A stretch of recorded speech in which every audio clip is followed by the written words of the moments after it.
Hello students, स्वागत है आपका आईसीटी वर्चुअल क्लासेस में। मैं हूं कविता, आपकी साइंस टीचर। उम्मीद करती हूं आप सभी अच्छे होंगे और स्वस्थ होंगे। तो क्लास कुछ रीज़न के कारण यहाँ पे आपकी मैथ्स की क्लास आज नहीं चलेगी, इसीलिए हम यहाँ पे साइंस के ही चैप्टर को स्टडी करेंगे, जिसमें हम अपना चैप्टर नंबर 2 यहाँ पे कंटिन्यू करेंगे, जिसका नाम है न्यूट्रिशन इन एनिमल्स। हमने इस चैप्टर के सारे जो टॉपिक थे उन्हें कवर कर लिया था और हमने जाना कि अलग अलग जो हमारे पास एनिमल्स होते हैं उनमें किस प्रकार से पोषण हो रहा है, किस प्रकार से पाचन की प्रक्रिया चल रही है। आज यहाँ पे कुछ क्वेश्चन आंसर्स को हम यहाँ पे डिस्कस करेंगे। उससे पहले हम यहाँ पे देख लेते हैं, अमीबा में हम डाइजेशन को पढ़ रहे थे, तो एक बार फिर से हम रिवाइज कर लेंगे कि क्या क्या हमने पढ़ा है। अमीबा में किस प्रकार से पाचन होता है, अमीबा क्या है, यहाँ पे एक यूनिसेलुलर ऑर्गेनिज्म है, यानी एक कोशिकीय यहाँ पे ऑर्गेनिज्म है। उसमें किस प्रकार से पाचन होगा, इसी को हम एक बार फिर से रिवाइज करेंगे और उसके बाद हम कुछ क्वेश्चन आंसर्स को यहाँ पे डिस्कस करेंगे। तो आइए स्टार्ट करते हैं। हम बात कर रहे थे अमीबा की, और अमीबा के बारे में मैंने आपको बताया था अमीबा क्या है, सूक्ष्म जीव है, यानी कि उसे हम अपनी आंखों से नहीं देख पाते हैं, बहुत सूक्ष्म होता है, बहुत छोटा होता है, इसीलिए माइक्रोस्कोप का यूज किया जाता है अमीबा को देखने के लिए। अब अमीबा रहता कहाँ है, तो अमीबा कहाँ रहेगा, पानी में रहता है, और पानी में ही हमें वो दिखाई नहीं देता है। अब इसके अलावा अमीबा के बारे में आपको और चीजें क्या ध्यान रखनी है। अगर हम अमीबा की बात करें तो हमने कहा जो अमीबा है वो बहुत छोटा होगा, अगर हमें अपनी आंखों से नहीं दिखाई दे रहा है। इसका मतलब है कि अगर सेल्स की बात की जाए, कोशिकाओं की बात की जाए, तो अमीबा में सिर्फ एक ही कोशिका होती है और उसी कोशिका के अंदर सारे काम वहाँ पे होते हैं। जैसे आपने देखा होगा हमारी बॉडी में क्या होता है, हमारे हाथ होते हैं, पैर होते हैं, आंखें होती हैं, हमारा हृदय होता है, हमारा पाचन तंत्र आपने पूरा पढ़ा है। तो इस प्रकार के जो अलग अलग ऑर्गन हैं वो अमीबा में नहीं पाए जा रहे हैं। अब अमीबा में इतने सारे ऑर्गन नहीं पाए जा रहे हैं, तो अमीबा में किस प्रकार से पाचन हो रहा होगा, यही हमें पढ़ना था। तो क्या क्या चीजें हमने पढ़ी हैं, आपने क्या कहा, the amoeba is a microscopic organism which is made up of only one cell, यानी कि अमीबा एक सूक्ष्म जीव है जो केवल एक कोशिका से बना होता है। ठीक है, इतनी बात क्लियर है। उसके बाद हमने क्या बात की, the amoeba has a cell membrane, cytoplasm, nucleus which is round and dense and small vacuoles which are like bubbles present all over it, यानी कि अमीबा में एक कोशिका झिल्ली, साइटोप्लाज्म, एक केंद्रक होता है जो गोल और सघन होता है, और छोटी छोटी रसधानियां होती हैं। देखिए आपको अमीबा के बारे में बताया जा रहा है कि कौन कौन से पार्ट होते हैं अमीबा में, और मैंने आपको प्रीवियस लेक्चर में क्या बताया था, अमीबा की कोई भी शेप, कोई भी साइज यहाँ पे नहीं होती है। इस प्रकार से आपने क्या देखा, यहाँ पे छोटे छोटे बुलबुले होते हैं वैक्यूल के, बीच में क्या होगा यहाँ पे, तो आपने इस प्रकार की संरचना हमने देखी थी। और ये जो शेप है, ये जो आकृति है, ये चेंज होती रहती है। क्या है ये, अमीबा है। कहाँ पाया जाता है, हमने कहा पानी में पाया जाता है। कैसा है, हमने कहा एक कोशिकीय है, एक ही कोशिका यहाँ पे पाई जाती है। जीआईसी बचवा बन, आप लोगों को मेरी आवाज आ रही है, जीआईसी बचवा बन, ठीक है आ रही है। अब आप लोगों में से कोई भी बच्चा उठिए और अपना माइक लेके आइए।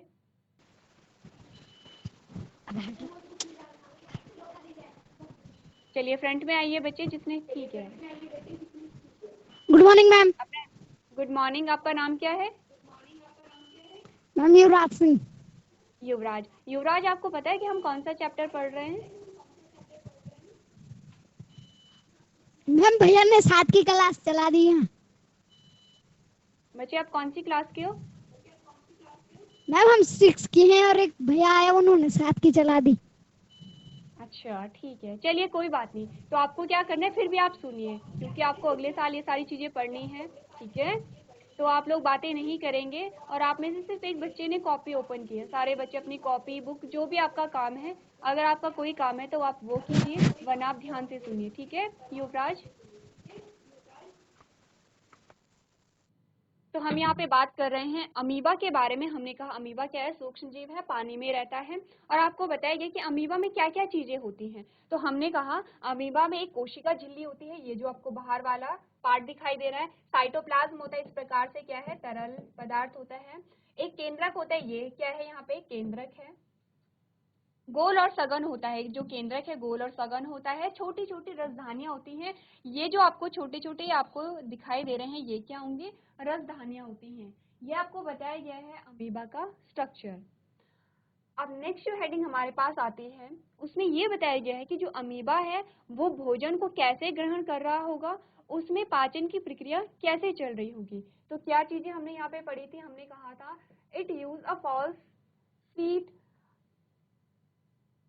ये क्या होगा? फॉल्स फीट होगा, यानी कि इसमें क्या होते हैं? झूठे पैर नामक एक संरचना होती है जिसका यूज करके ये क्या करते हैं? भोजन को ग्रहण करते हैं। तो क्या आपने पढ़ा? It use a false feet called pseudopodia to take in the food present in the surroundings, यानी ये आसपास मौजूद भोजन को ग्रहण करने के लिए स्यूडोपोडिया नामक जो संरचना होती है उसका उपयोग करते हैं।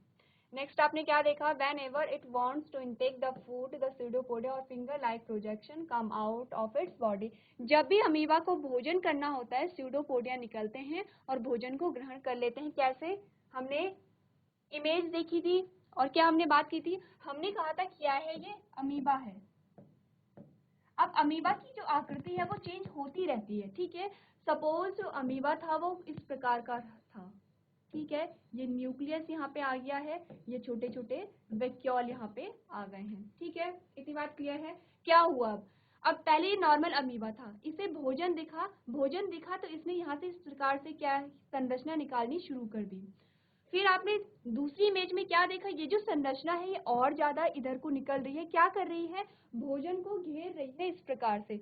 और इन्हीं संरचनाओं को हमने क्या कहा था? स्यूडोपोडिया कहा था, ठीक है। हो गया है। स्यूडोपोडिया ने क्या किया? अब भोजन को इस प्रकार से घेरा और यहाँ से इस प्रकार से क्लोज हो जाएगा और जो भोजन है वो अंदर की ओर आ गया। आपने क्या देखा? यहाँ पे जो भोजन है वो अंदर की ओर आ गया।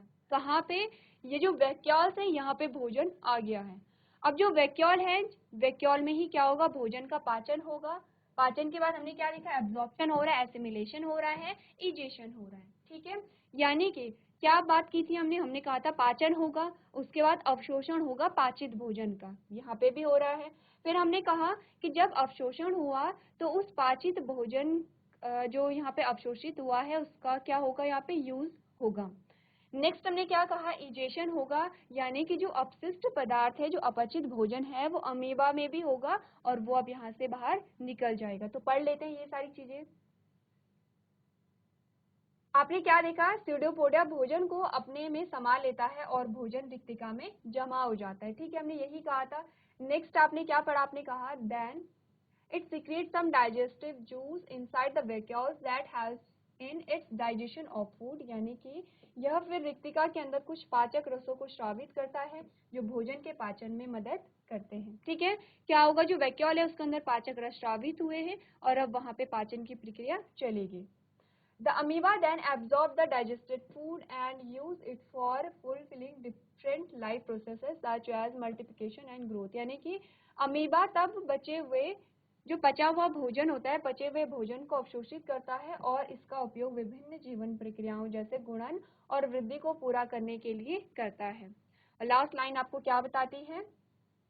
The amoeba also secrete out waste product or undigested food out of its body, यानी कि अब अमीबा में पाचन होगा तो पाचन के फलस्वरूप क्या होगा? कुछ अपशिष्ट पदार्थ भी बनेगा, यानी कि सारे ही भोजन का पाचन नहीं होगा, कुछ अपचित भोजन होगा जो क्या होता है? वेस्ट होता है और उसे अब शरीर से बाहर निकाल दिया जाएगा। तो ये आपने जाना अमीबा में पाचन। तो अब अगर आप यहाँ पे कंपेयर करेंगे, आपने अमीबा का कंपेयर किया अपने से, तो आपने क्या देखा? हमारी बॉडी में जब पाचन चल रहा था तो बहुत जटिल प्रक्रिया थी, बहुत कॉम्प्लेक्स प्रोसेस थी वहाँ पे। हमने कहा कि पहले मुख में पाचन हो रहा है, फिर हमारे स्टमक में हो रहा है, फिर छोटी आंत में, फिर बड़ी आंत में, तो अलग अलग ऑर्गन यहाँ पे शामिल थे। अगर बात की जाए यहाँ पे कोशिका की, तो अमीबा की, तो अमीबा में एक ही कोशिका है और वहीं पे क्या है? पाचन की प्रक्रिया चल रही है। तो क्लास आपका जो चैप्टर नंबर 2 है वो कंप्लीट होता है। आपने क्या करना है? अच्छे से पढ़ना है। जो भी आपको डायग्राम दिखाए गए हैं, जो भी पाचन तंत्र के आपको अलग अलग ऑर्गन बताए गए हैं, वो आपको क्या करने हैं? ध्यान देने हैं। डायग्राम आपको बनाना है।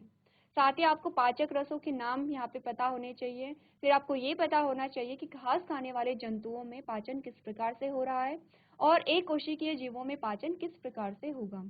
एक कोशिकीय जीव का एग्जाम्पल आपके पास अमीबा आता है, और इसी प्रकार से जैसे आपको यह इमेज दिखाई गई है आप वैसे ही बताएंगे कि किस प्रकार से जो अमीबा है उसमें पाचन की प्रक्रिया हो रही है। अब हम क्या करेंगे, कुछ क्वेश्चन आंसर्स को यहाँ पे डिस्कस करेंगे, जिससे कि आप ये देख पाएंगे कि आपने अभी तक कितना समझा है। तो सबसे पहले हमारे पास जो क्वेश्चंस यहाँ पे आते हैं, हमारे पास फिल इन द ब्लैंक्स आते हैं, यानी कि आपको क्या करनी है, रिक्त स्थानों की पूर्ति करनी है उपयुक्त शब्द को भर करके। पहला जो स्टेटमेंट आपके पास आया है उसमें आपसे क्या कहा गया है, the main step of nutrition in humans are. हमारे पास हमने क्या देखा, जो न्यूट्रिशन हो रहा है, न्यूट्रिशन कैसे होगा, पाचन के फलस्वरूप होगा। तो पाचन के फलस्वरूप यहाँ पे जो न्यूट्रिशन हो रहा है उसमें कौन कौन से स्टेप्स शामिल हैं।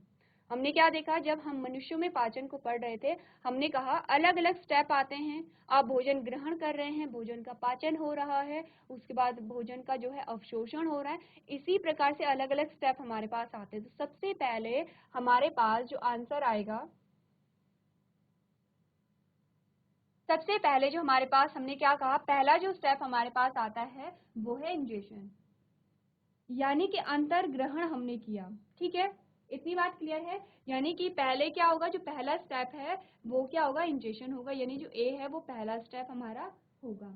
दूसरा स्टेप क्या होगा, जब हमने भोजन को अंतर ग्रहण किया, भोजन को जब आपने ग्रहण किया, सेकंड जो स्टेप आएगा वो क्या है, डाइजेशन है, यानी कि पाचन की प्रक्रिया हो रही है। ठीक है, इतनी बात क्लियर है।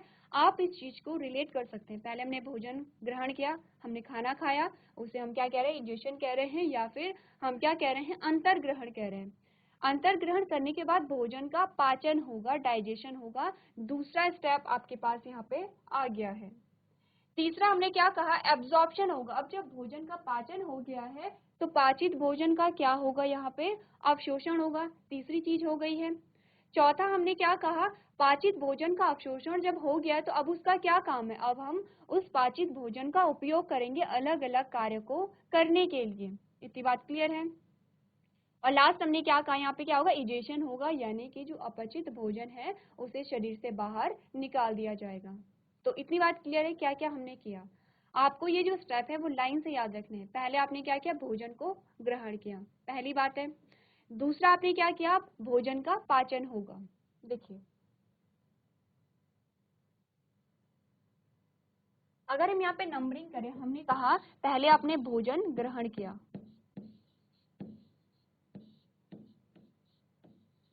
ठीक है। दूसरे में क्या हुआ, जो भोजन है उसका पाचन हुआ, ठीक है। अब पाचन हो गया है तो तीसरे में क्या होगा, यहाँ पे अवशोषण होगा। अवशोषण किसका होगा, जो पाचित भोजन है उसका यहाँ पे क्या होगा, अवशोषण होगा। चलिए, तीसरा जो स्टेप है हमने क्या कहा, अवशोषण हो गया है पाचित भोजन का। चौथे में क्या होगा कि उस पाचित भोजन का क्या होगा, उपयोग होगा। ठीक है, हो गए हैं 4 स्टेप। और 5वें स्टेप में हमने क्या कहा, उत्सर्जन होगा, यानी कि जो यहाँ पे अपशिष्ट भोज्य पदार्थ है उसका क्या हो रहा है, उत्सर्जन होगा। 5 स्टेप आपको यहाँ पे क्या करने हैं, ध्यान में रखने हैं। पहला जो हमारे पास कॉलम है वो पूरा हो गया है। अब सेकंड कॉलम को हम पढ़ लेते हैं। The largest gland in the human body is, अब आपको पूछा गया है कि जो ह्यूमन बॉडी है उसमें सबसे बड़ी ग्रंथि कौन सी है।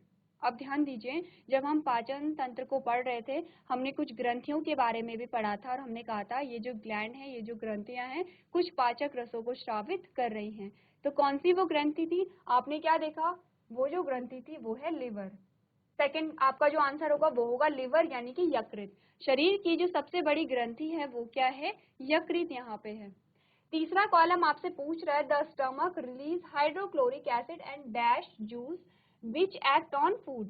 कह रहा है कि जो हमारा स्टमक होता है, एक तो वो हाइड्रोक्लोरिक एसिड को रिलीज करता है, दूसरा वो किस प्रकार के जूसेस को यहाँ पे निकालेगा, तो यहाँ पे वो डाइजेस्टिव जूस को सिक्रेट करेगा, यानी कि पाचक रसों को यहाँ पे स्रावित करता है। ठीक है, जो चौथा हमारे पास है, जो ऑप्शन नंबर जो डी है, उसमें कहा गया है the inner wall of the small intestine has many finger like outgrowth is called.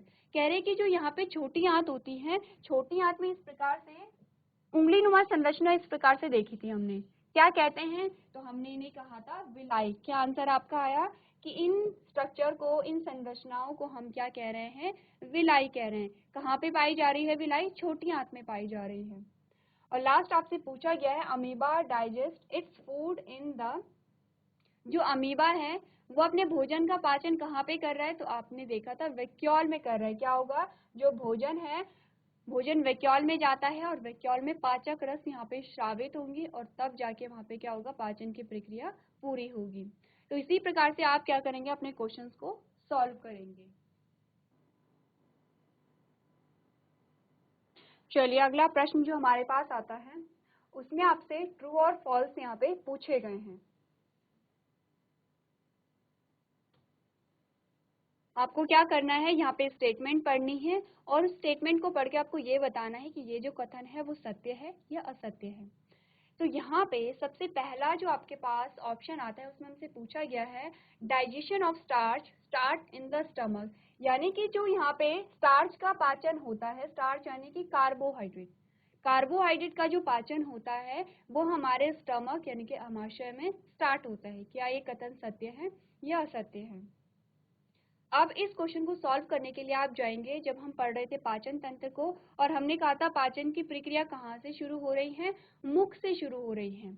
मुख में क्या है? हमने कहा था मुख में लार है, और लार क्या कर रही है? यहाँ पे स्टार्च पे फंक्शन कर रही है, स्टार्च पे एक्ट कर रही है, यानी कि यहाँ पे जो स्टार्च है उसका क्या करेगी? आंशिक पाचन करेगी।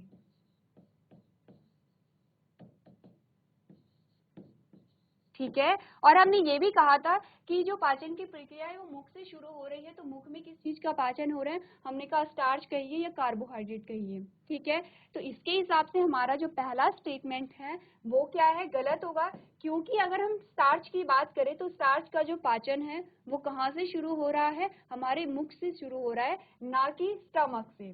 ठीक है, इतनी बात क्लियर है।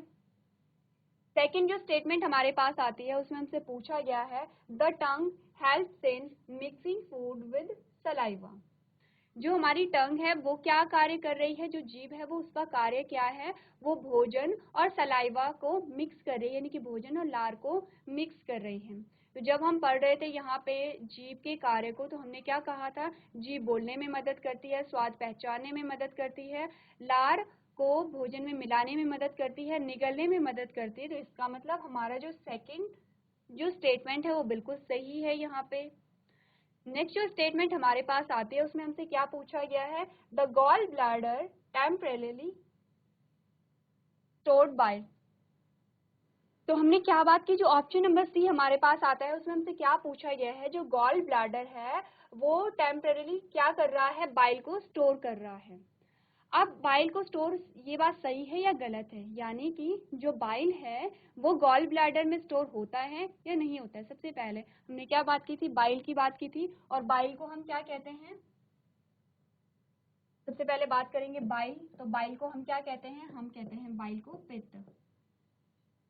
और अगर बात करें गॉल ब्लैडर की तो हमने उसे क्या कहा? पित्ताशय कहा। अब यहाँ पे पित्ताशय का क्या मतलब है? जहाँ पर जो पित्त रस है, यहाँ पे जो बाइल है, बाइल को हम क्या कहते हैं? पित्त रस कहते हैं।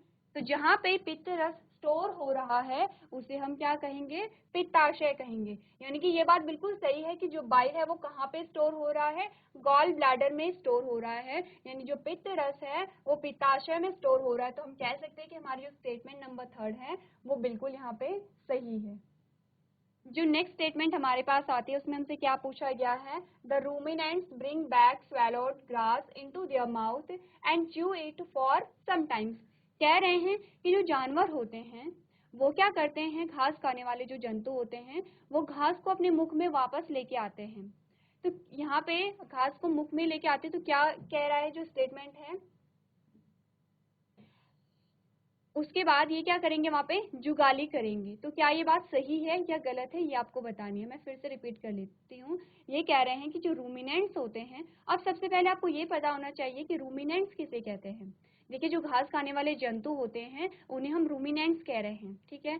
अब ये कह रहे हैं कि जो घास खाने वाले जंतु हैं वो घास को पहले निगल लेते हैं, फिर जब निगलने के बाद वो फिर से अपने जो पेट है, पेट से जो घास है उसे मुख में लेके आएंगे और उसे चबाएंगे। तो क्या ये बात सही है या गलत है, ये आपको बताना है। जीआईसी पौड़ीखाल, आपको मेरी आवाज आ रही है? जीआईसी पौड़ीखाल हैंड रेस कीजिए जिसे मेरी आवाज आ रही है। ठीक है, आ रही है। अब आप लोग माइक लेके आइए,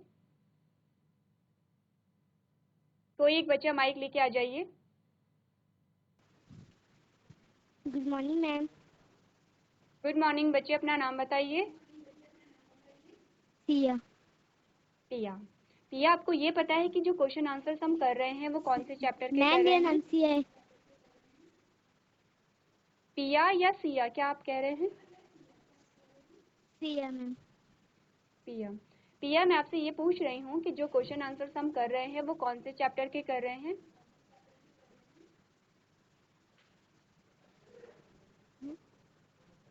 कौन सा चैप्टर चल रहा है?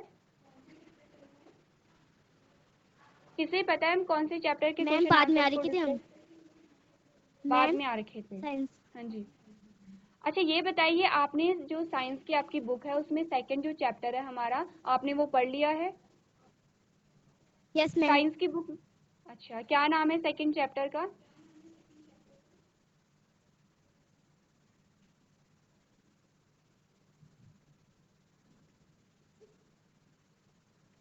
नाम बताइए मुझे।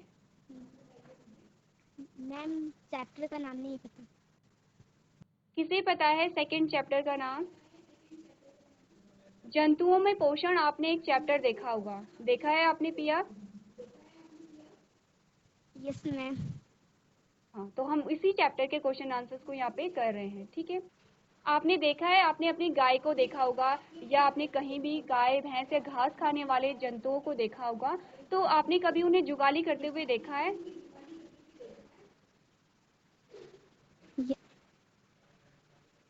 पिया, यस आपने मैम। देखा है? Yes ma'am. देखा है। यस देखिए, मैम। जो जुगाली करने वाले जंतु होते हैं उन्हें हम क्या कहेंगे? रूमिनेंट्स कहेंगे, ठीक है। क्या कहेंगे उन्हें हम? Yes ma'am. बताइए पिया, जो जुगाली करने वाले जंतु होते हैं उन्हें हम क्या कहेंगे? रूमिनेंट्स कहेंगे। रूमेनियंस। Ruminants, okay. Yes ma'am. ठीक है। अब ये कह रहा है the ruminants bring back swallowed grass into their mouth. जो रूमिनेंट्स होते हैं वो जिस घास को वो निगल चुके होते हैं उस घास को फिर से अपने मुख में लेके आते हैं और उसे चबाते रहते हैं। क्या ये स्टेटमेंट सही है या गलत है? मैम सही है। सही है, मैम बिल्कुल सही सही है, है। क्योंकि हम क्या, हाँ बिल्कुल सही है, क्योंकि हम क्या देखते हैं कि जो जानवर होते हैं घास खाने वाले जानवर, वो जुगाली करते रहते हैं और जुगाली में क्या करेंगे, जिस घास को वो खा चुके हैं फिर से वो क्या करेंगे, अपने मुख में लेके आएंगे। और एक बात आपको ध्यान रखनी है, एक तो आपने रूमिनेंट शब्द को ध्यान रखना है और एक आपने रखना है कर्ड, CUD, कर्ड। जिस घास को वो अपने मुख में वापस लेके आते हैं उस घास को हम क्या कहते हैं? कर्ड कहते हैं, ठीक है। ध्यान कर्ड। रखेंगे सारे बच्चे। Yes ma'am. जिस घास को, जो पहले तो एक घास है, गाय ने वो घास खाई, उसके बाद जब घास खाई तो उसे कहाँ डाला? रूमेन में डाला, ठीक है। रूमेन क्या होता है? Yes ma'am. जो गाय का पाचक अंग एक होता है। रूमेन में जब उसने घास को डाल दिया है तो उसे हम क्या कहेंगे? अब कर्ड कहेंगे, ठीक है। कर्ड। कर्ड किस यस प्रकार मैम। की घास है? जिसका आंशिक पाचन अभी हुआ है, पूर्ण रूप से पाचन नहीं हुआ है। कर्ड एक्चुअली में है क्या? घास है, लेकिन कैसी घास है? क्योंकि उसे आधा चबाया गया है और आंशिक रूप से उसका पाचन यहाँ पे हुआ है, ठीक है। कहाँ रहती है कर्ड? आपको ये भी ध्यान रखना है, तो आप याद रखेंगे रूमेन में, ठीक है। ध्यान यस रखेंगे, मैम। कर्ड कहाँ होगी? रूमेन में होगी। रूमेन क्या है? जो गाय है, गाय के पाचक अंग होता है। कहाँ पे होता है? उसकी जो भोजन नली है और जो छोटी आंत है उसके बीच का जो पार्ट है उसे हम क्या कहते हैं? रूमेन कहते हैं, ठीक है। इतनी बात क्लियर है? Yes ma'am. Yes ma'am. ठीक है, चलिए बैठिए और अपने पॉइंट्स को नोट कीजिए यहाँ पे।